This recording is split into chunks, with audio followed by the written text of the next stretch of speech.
Baton Rouge police are investigating a shooting. Another shooting happened on Roulette Avenue. East Baton Rouge Parish saw 170 homicides in 2021. And another shooting. So far in 22, there are already 10. Police responded to hundreds of violent crimes, and with news alerts seemingly daily, some members of the community are worried of what the city is becoming. We give these people that's doing the crimes the power to continue doing the crimes because nobody is speaking out on it. How did we get here? Baton Rouge has made headlines topping national crime per capita lists for decades. Baton Rouge is what I would call one of the leading edge cities for floaters because of socioeconomic history. Ed Shahada, a sociology professor at LSU, says part of the higher crime rates is the culture of the South. There's been a history of violence as a slightly more acceptable method to resolve problems. He points to, in part, low income in the state and the lack of investment in education. Louisiana ranks second highest for poverty, according to a report by the Louisiana Budget Project. Look at every other list that Louisiana, Baton Rouge is compared to: literacy,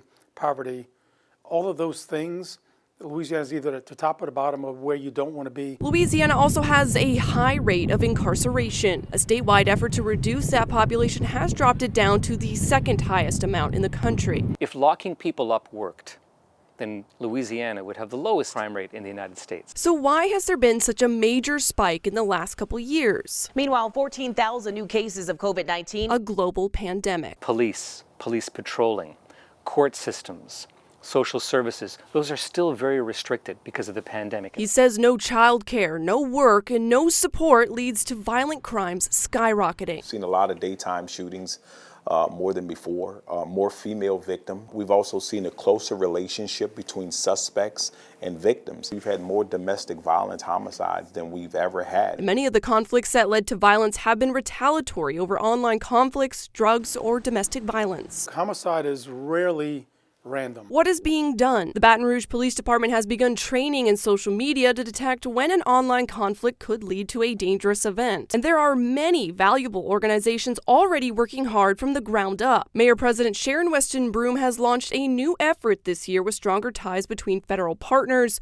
law enforcement agencies around the parish, and community groups. Let me tell you where we're falling short. People are not connected to the resources. Change is a group created by mothers who have lost their children to violence. We just have to stop being afraid of our kids. Elizabeth Robinson lost her son in 2018 when he was shot and killed on Cadillac Street. Now she works to help families get their kids out of vulnerable situations that could lead them to a life of crime. You have to ask for that help because we don't know. Open your doors to us and let us try to help you. Leaders recognize that the greatest way to get ahead of crime is to change the culture at home. We have to be engaged as parents. There are programs out there to help families get through those situations. Mayor Broome this week announced a strategic plan where community groups, elected officials, and law enforcement are able to work together to tackle the issue. It's past time for us to wake up and understand the reality of the situation. Addressing the root cause of crime, investing in the most vulnerable areas in the community, and highlighting resources is a common message to help drive down the crime rate. Shahada says when a community gets unorganized, it can recover as the pandemic eases and mindsets shift. We can come back from this once we,